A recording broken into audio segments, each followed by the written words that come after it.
In the early 2000s, Warner managed to do something that seemed almost impossible at the time. They failed with a movie about one of the most popular female comic book characters of that era.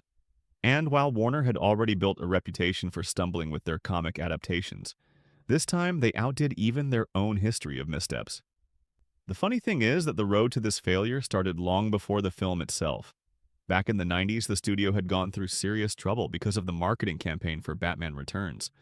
Posters with Michelle Pfeiffer disappeared across the country almost as soon as they were put up. The character's popularity was huge, and the studio wanted to release a solo movie about her as early as the mid-90s. But those plans fell apart after the infamous flop of Batman and Robin, and soon Michelle Pfeiffer herself refused to return to the role.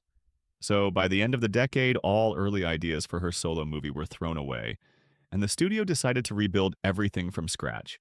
And that is exactly when the chain of questionable decisions began.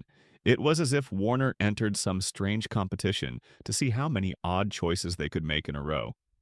First, they passed on Ashley Judd, who had been considered for the lead role in the earliest stages of development. Then they parted ways with Darren Aronofsky, who was working on his own version of Batman where Catwoman was also supposed to appear.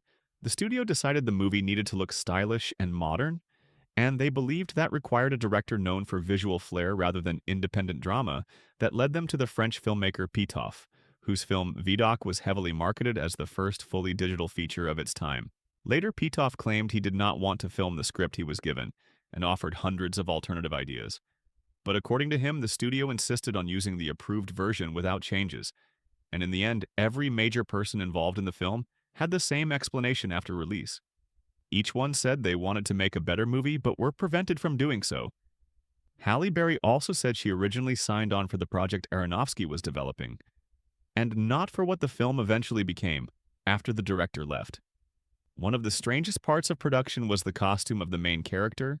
It was never tested on focus groups, and no one checked how audiences would react. The studio simply decided this was the outfit viewers wanted. Only after the premiere did it become obvious that such a costume might work in a very casual or private setting, but did not fit the tone or seriousness expected from a superhero blockbuster. Yet during post-production, nobody seemed concerned.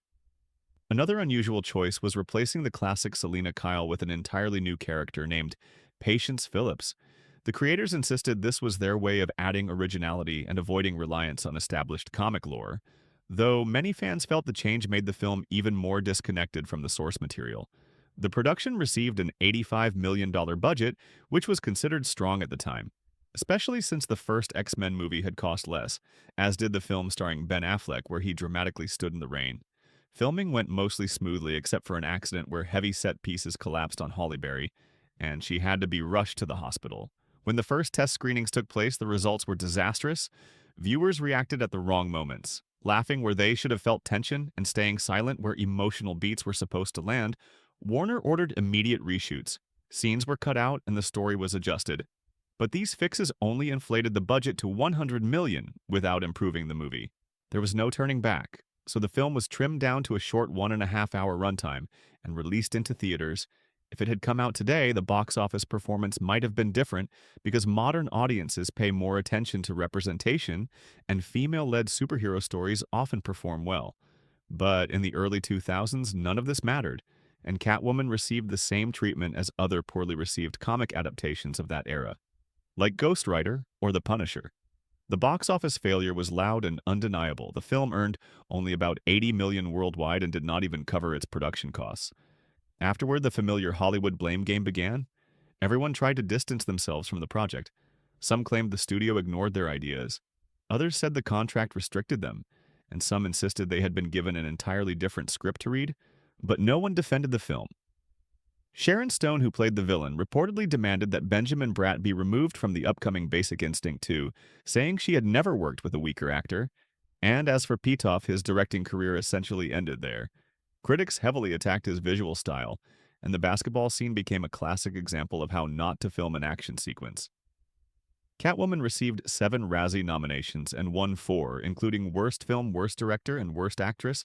Halle Berry even attended the ceremony, holding her Oscar from 2 years earlier in one hand and the Razzie in the other, creating a symbolic contrast. Any ideas for a sequel were dropped immediately, and the film was forgotten so thoroughly.